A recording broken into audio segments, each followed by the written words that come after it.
Imagine que tu portes un sac lourd sur tes épaules, rempli des responsabilités et des attentes des autres. Chaque pas devient plus difficile, car plus tu avances, plus tu t'aperçois que les personnes autour de toi dépendent de ton énergie, de ta force et de tes ressources. Vous aimez le contenu inspirant et motivant que je partage? Alors, pourquoi ne pas faire un pas de plus pour transformer votre vie? Abonnez-vous dès maintenant pour recevoir directement mes dernières vidéos qui vous aideront à rester motivé, à dépasser vos limites et à atteindre vos objectifs. Il y a un moment où ce fardeau devient trop lourd à porter seul. Mais que se passerait-il si tu pouvais poser ce sac à terre? Si chaque personne autour de toi apprenait à marcher par elle-même, sans te tenir constamment par la main? Ce soulagement, cette libération est ce que tu pourrais ressentir en rendant les gens indépendants de toi. C'est non seulement un cadeau que tu leur offres, mais aussi un immense allègement pour toi-même. L'idée de rendre les gens indépendants de toi peut sembler contre-intuitive, surtout si tu as grandi avec l'idée qu'aider constamment les autres est la meilleure façon de montrer ton soutien et ton amour. Cependant, ce soutien constant peut parfois devenir un piège, pour toi et pour eux. Prenons l'exemple d'un parent trop protecteur qui, par amour, fait tout pour son enfant. Il l'habille, prépare ses repas, fait ses devoirs, résout ses problèmes. L'enfant, dans cette situation, ne développe jamais l'autonomie nécessaire pour affronter les défis de la vie par lui-même. Ce parent, bien qu'aimant, empêche son enfant de grandir et d'apprendre à se débrouiller seul. De la même manière, si tu te retrouves à résoudre sans cesse les problèmes des autres ou à les guider à chaque instant, tu les prives de leur capacité à s'autonomiser. Ils commencent à compter sur toi pour tout, et toi, tu te retrouves épuisé, accablé par les responsabilités des autres. Il est essentiel de comprendre que ton rôle n'est pas de porter le fardeau de tout le monde, mais de les aider à développer leurs propres forces. Prenons l'exemple d'un leader dans une entreprise. Au début, ce leader peut être tenté de superviser chaque tâche, de prendre toutes les décisions, croyant que cela garantit le succès de l'équipe. Mais au fil du temps, cela crée un environnement où les employés deviennent dépendants de lui.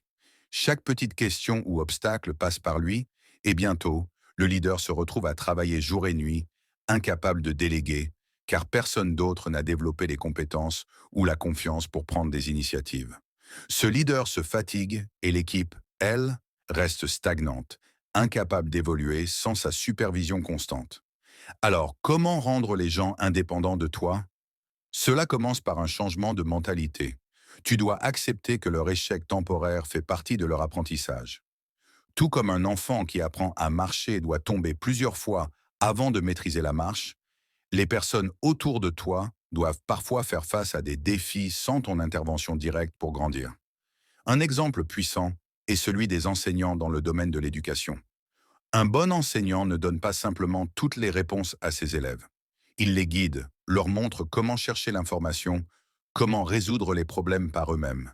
Si un enseignant se contente de donner toutes les solutions, les élèves ne développeront jamais la capacité de penser de manière critique.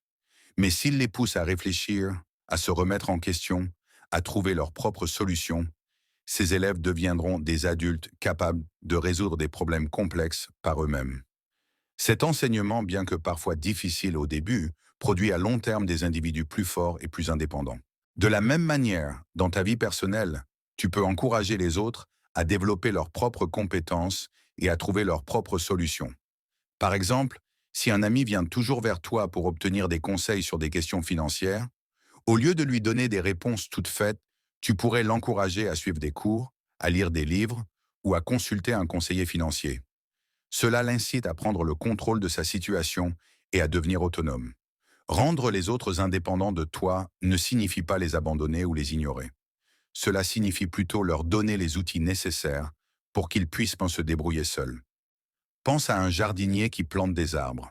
Au début, il les arrose, s'assure qu'ils reçoivent suffisamment de lumière, les protège des intempéries. Mais au bout d'un moment, ces arbres développent des racines solides et n'ont plus besoin d'autant de soins. Ils sont capables de survivre, de pousser et de s'épanouir sans intervention constante. De la même manière, tu peux jouer un rôle de soutien au début, mais à un certain moment, il faut laisser les autres s'envoler de leurs propres ailes. Un autre exemple concret se trouve dans les relations professionnelles. Si tu es un manager ou un chef d'équipe, Au lieu de tout superviser, tu peux déléguer certaines responsabilités. Au lieu de dire à tes employés exactement comment faire les choses, encourage-les à proposer leurs propres idées, à prendre des initiatives. Oui, au début, ils pourraient commettre des erreurs, mais ces erreurs sont une opportunité d'apprentissage. Petit à petit, ils deviendront plus confiants et plus compétents, et toi, tu seras libéré du besoin de tout gérer toi-même. Il est également crucial de fixer des limites claires. Si tu es toujours disponible pour tout le monde, à tout moment, tu deviens une béquille sur laquelle les autres s'appuient sans cesse. Cela peut nuire à ton propre bien-être et t'empêcher de poursuivre tes propres objectifs. Apprendre à dire non n'est pas un signe d'égoïsme, c'est au contraire un acte de bienveillance. Cela permet aux autres de chercher des solutions par eux-mêmes et de devenir plus résilients. Imagine un marathonien qui court avec quelqu'un qui s'appuie constamment sur lui. Non seulement cela ralentit sa course, mais cela empêche aussi l'autre personne de développer la force nécessaire pour courir par elle-même. Le fait de rendre les autres indépendants de toi est aussi une manière de les valoriser. Cela montre que tu crois en eux, que tu as confiance en leur capacité à réussir par eux-mêmes. C'est un geste d'encouragement puissant.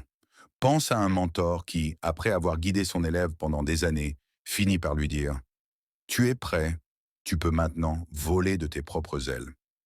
Ce moment est à la fois terrifiant et exaltant pour l'élève, mais il marque le début d'une nouvelle étape de son autonomie.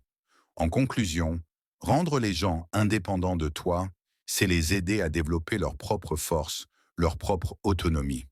C'est leur permettre de grandir, de faire face aux défis par eux-mêmes et de trouver leurs propres solutions. C'est un acte de bienveillance à long terme, car en les rendant plus forts, tu leur donnes les outils pour réussir sans avoir constamment besoin de toi. Cela te libère également de la pression de devoir toujours être présent pour tout le monde, te permettant ainsi de te concentrer sur tes propres objectifs et ton propre bien-être. Alors, la prochaine fois que tu te sens accablé par les responsabilités des autres, rappelle-toi qu'en les aidant à devenir indépendants, tu les rends non seulement plus forts, mais tu t'allèges aussi toi-même du poids des attentes extérieures.